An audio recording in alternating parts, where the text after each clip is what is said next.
please find me and get in touch.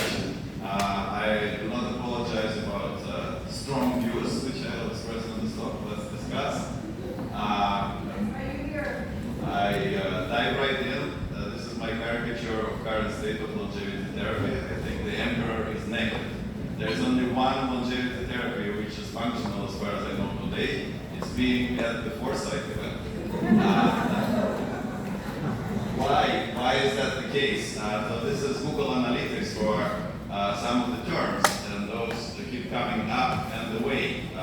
Resveratrol rolls right off the tongue, then it goes away, and there's rapamycin, and it will just keep happening like this, popping up and going away. So prediction is very hard, they say, particularly about the future. But this is one thing I can predict from the past. The wave pattern will continue to happen. Why is that?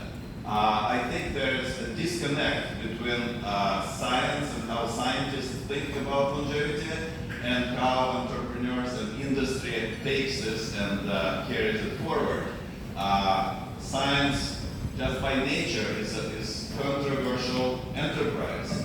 And just because you publish a paper, even if you publish a paper in Nature, it does not necessarily mean it is cast in stone.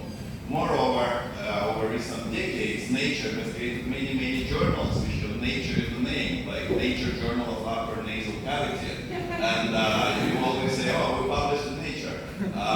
So that's also different.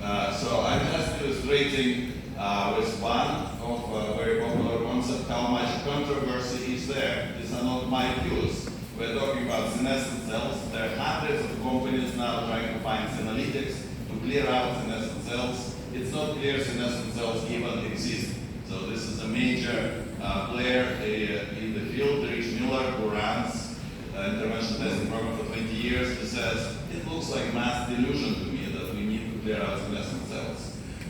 There is a very well-funded resource, Tabula Muricenis, with single cells of aging mice. One thing does not jump out if you examine their data, which is assembled at high cost for many years.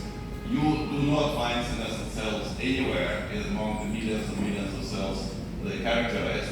So I think we're in this mode where we expect a sage to analyze everything that there is in science, figure out the way to go, and we should all follow through and amplify the success. But that would be great.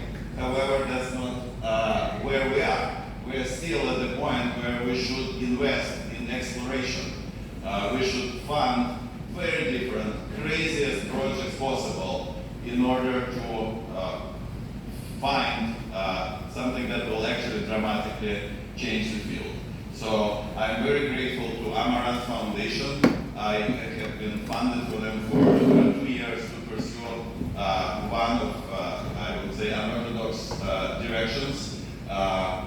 Thanks, Yuri, for mentioning it already, the germline reset.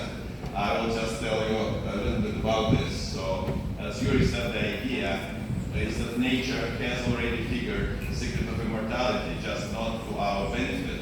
The germline is somehow already immortal. So, what's very important is that we do it, frogs do it, educated water fleas do it. Any existing organism actually goes through this infinite cycle, and germline is immortal. It means we can go into model organisms in order to figure out how does that happen. And I work specifically in frogs for a very good reason. First of all, cloning has been discovered in frogs. In this very species that I work with, Xenopus, this is John Gordon who discovered cloning. He pops a nucleus from somatic cell, from differentiated cell, into an oocyte, and then oocyte reprograms the nucleus. So I believe, and this is one illustration for drastic disagreement between scientists, I do not believe that epigenetic reprogramming is the way to go. I don't believe anything in the nucleus is the way to go.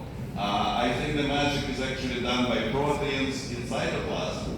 Both are very interesting directions to pursue, but we should diversify.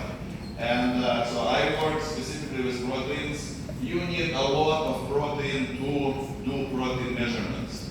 With transcriptomics, with gene expressions, you can take the signal and amplify it. That's why we measure gene expression so easily.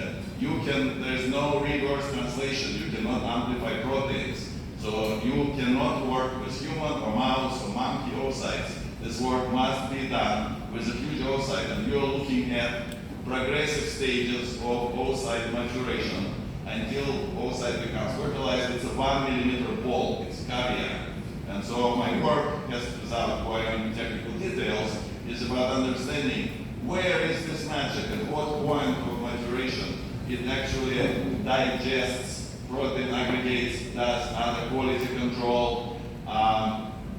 It's also about this interaction. There's very intriguing work about interaction between stability and health of reproductive organs of the ovary and oocytes and the body. There's clear signaling and trade-offs of how much organism invests into reproduction and how beneficial it is for the host body which we're researching. We have worked in collaboration with Vadim and Steve on where this fits into ground zero. Here we have some results from quantitative proteomics that we reported.